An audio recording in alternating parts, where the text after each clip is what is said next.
दोस्तों आज हम बात करने वाले हैं द ओल्ड गार्ड मूवी के बारे में। हम देखते हैं कि इसमें एक टीम है जो कभी भी मरती नहीं है, इसीलिए ये बात वो किसी को पता ना चले इसलिए छुप कर रहते हैं। टीम लीड करती है एंडी। मूवी के शुरुआत में हम देखते हैं एंडी और बुकर मिलते हैं। वो कई सालों बाद मिल रहे होते हैं। बुकर उसे कहता है कि 8 साल पहले CIA के लिए काम किया होता है, जेम्स कोपली के लिए उसने फिर से बुलाया है। हम देखते हैं कि जो और निकी होटल रूम में होते हैं। एंडी उन तीनों से कहती है कि ये अब उसे ठीक नहीं लग रहा है, एक ही आदमी के साथ दोबारा काम करना ठीक नहीं हो सकता है। बुकर कहता है कि एक बार मिलकर तो देखते हैं, इसलिए एंडी और बुकर कोपली से मिलने जाते हैं। कोपली बताता है कि कुछ लोगों को उन्होंने मार दिया तो 2 बच्चों को वो लेकर गए हैं और उधर वो खाना भी नहीं लेकर गए हैं। इसका मतलब वो जल्दी उधर से निकलने वाले हैं, इसलिए अगर तुम्हें ये मिशन करना है तो जल्दी बताओ। इसीलिए एंडी इस मिशन के लिए राजी हो जाते हैं कि ये चारों लोग साउथ सूडान जाते हैं, क्योंकि उधर ही उन्होंने लोगों को कैद किया होता है। वो उस जगह पर जाते हैं जहाँ उस बच्चों को किडनैप किया होता है। वो वहाँ के सिक्योरिटी को मार देते हैं और जब वो एक रूम में जाते हैं तब देखते हैं कि वहाँ कोई नहीं होता है और अचानक से कुछ लोग आकर उन पर गोलियां चला देते हैं और वो चारों लोग नीचे गिर जाते हैं। लेकिन आगे हम देखते हैं कि वो जल्दी से रिकवर होने लगते हैं और वो खड़े भी हो जाते हैं और पास में खड़े उन लोगों को वो चारों लोग मार देते हैं। एंडी वहाँ देखती है कि वहाँ कैमरे लगे होते हैं और दूसरे सीन में हम देखते हैं कि जेम्स कोपली अपने मॉनिटर पे इन सारों को देख रहा होता है। उसने ये ट्रैप किया होता है क्योंकि उसे देखना होता है कि ये सच में अमर है कि नहीं। सीन अब चेंज होता है अफगानिस्तान में। हम देखते हैं नाइल फ्रीमैन को, जो फौजी होती है। हम देखते हैं कि वो अपनी ड्यूटी कर रही होती है। वो एक घर में जाती है, वहाँ से लोगों से एक आदमी के बारे में पूछताछ कर रही होती है। वहाँ जो औरतें होती है वो इशारा करती है कि वो आदमी उस रूम में है। हम देखते हैं कि फ्रीमैन और उसकी टीम उस रूम में जाती है, तभी वो आदमी होता है वो उन पर अटैक कर देता है, लेकिन नाइल फ्रीमैन अपनी बंदूक से उसे नीचे गिरा देती है। वो जख्मी होता है और वो अपने चाकू से नाइल फ्रीमैन का गला काट देता है। और हम देखते कि यही सपना उन 4 लोगों को आता है, यानी एंडी और उसके टीम को।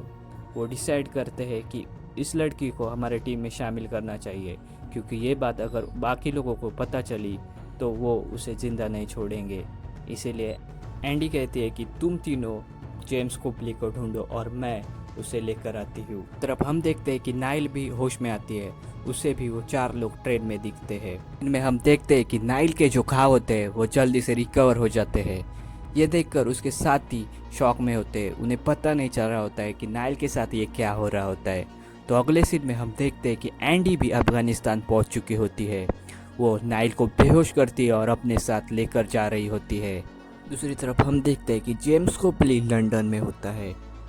वो स्टीवन मेरिक को मिलता है। स्टीवन मेरिक एक मेडिकल कंपनी का CEO होता है। वो ऐसी दवाइयाँ बनाता है जिससे इंसान की उम्र बढ़ सकती है। जेम्स कोपली ये 4 लोगों की बातें स्टीवन मेरिक को बताता है कि ये 4 लोग मरते नहीं है। इसके ऊपर स्टीवन मेरिक कहता है कि तो इनको पकड़ कर लाओ, हम इनके ऊपर टेस्ट करेंगे, इनसे बहुत कुछ हमें मिल सकता है। कोपली कहता है कि मैं सिर्फ एक आदमी को ला सकता हूँ। इसके ऊपर स्टीवन मेरिक कहता है नहीं, मुझे सारे लोग चाहिए, जाओ एक टीम बनाओ और सारे लोगों को पकड़ कर लाओ।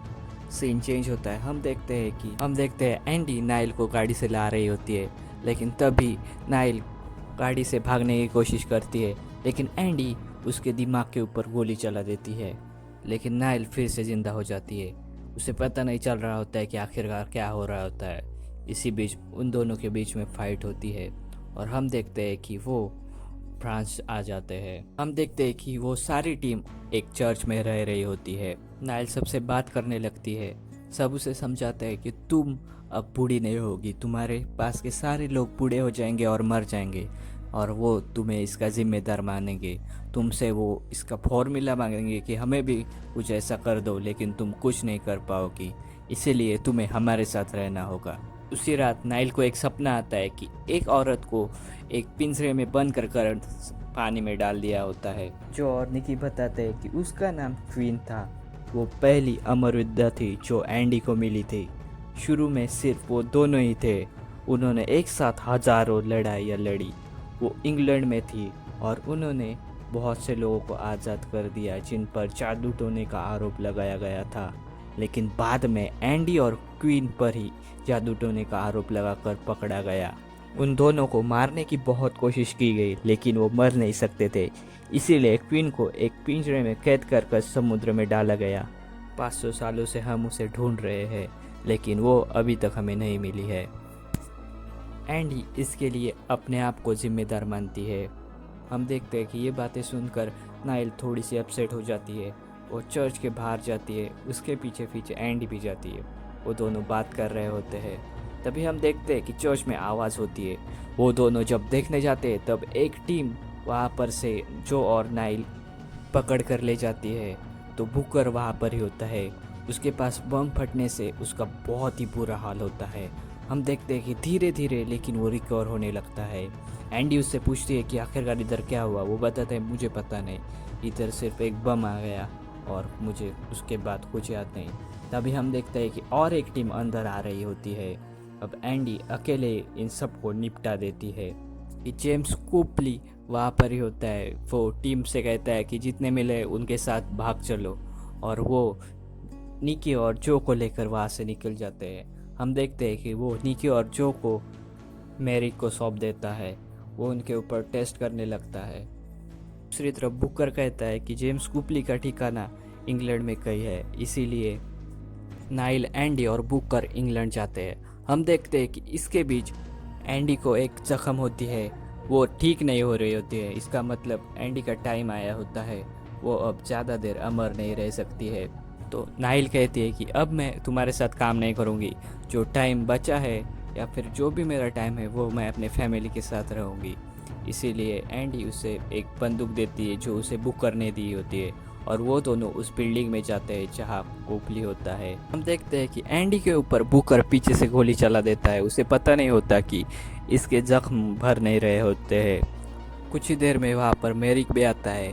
वो बुकर और एंडी को पकड़ता है लेकिन जेम्स कोपली उसे कहता है कि एंडी को छोड़ दो क्योंकि ये अब अमर नहीं रही। लेकिन उसकी बात कोई नहीं सुनता और वो उसे बेहोश कर बुकर और एंडी को वहाँ से लेकर जाता है। कुछ ही देर में हम देखते हैं कि नाइल वहाँ आ जाती है। उसे पता चलता है कि वो नकली गन बुकर ने एंडी को दी होती है। जेम्स कुपली नाइल को दिखाता है कि कैसे एंडी ने बहुत सारे लोगों की जानें बचाई होती है। वो उसे पास देता है जिस बिल्डिंग में सारे लोग बंद होते हैं। जेम्स कुपली नाइल को बताता है कि मैरिक ने उसे धोखा दिया, वो सिर्फ ये पैसों के लिए कर रहा है। हम देखते हैं कि नाइल उस बिल्डिंग में जाती है। वो वहाँ के सिक्योरिटी को मार देती है और टीम के पास पहुँच जाती है। सारी टीम अब जो भी रास्ते में आ रहा होता है उसे मारने लगती है और वो मैरिक को ढूंढने लगती है क्योंकि मैरिक अब जिंदा रहा तो उनका पीछा करता रहेगा। मैरिक पेंट हाउस में छुपा होता है। नाइल और एंडी वहाँ जाते हैं, बाकी के लोग नीचे जाते हैं। तभी वहाँ मैरिक आता है और हम देखते हैं कि नाइल उसे लेकर वहाँ से कूद जाती है नीचे। हम देखते हैं कि मैरिक तो मर जाता है लेकिन नाइल जो कि अमर होती है इसलिए वो बच जाती है। वो सारे लोग वहाँ से निकल जाते हैं। वो डिसाइड करते हैं कि एज बुकर ने उन्हें धोखा दिया इसीलिए वो 100 साल अकेला रहेगा। कुपली उन्हें बताता है कि उसने सारे सबूत मिटा दिए हैं, आज से तुम्हें कोई नहीं ढूंढ पाएगा। एंडी जेम्स कुपली को बताती है कि आज से तुम हमारा काम करोगे। हम जो भी निशान छोड़ेंगे रेत पर, हवा में, उसे तुम मिटा दोगे और हमारे लायक काम ढूंढोगे जिससे हम लोगों की हेल्प कर सके। हम देखते कि 6 महीने बाद पेरिस में जहाँ बुकर रह रहा होता है उसके घर में कोई आता है। जब वो अंदर जाकर देखता है तो और कोई नहीं, वो क्वीन होती है जिसे पानी में डाला गया होता है पिंजरे में डालकर। तो कॉमिक में ये लिखा गया है कि क्वीन नोन एज नोरिको और वो मेन विलन होती है। तो इसका सीक्वल आ सकता है जिसमें हम क्वीन को देखेंगे वो बदला ले रही हो एंडी से क्योंकि एंडी ने उसे बचाया नहीं और बुकर उसका साथ दे रहा होगा क्योंकि बुकर को उन्होंने सज़ा दी होती है। और हम देखते हैं कि मूवी यहाँ पर ही ख़त्म होती है। तो ये थी full story old guard movie की। आपको ज़रा भी पसंद आए तो लाइक, शेयर और सब्सक्राइब कीजिए। Thank you.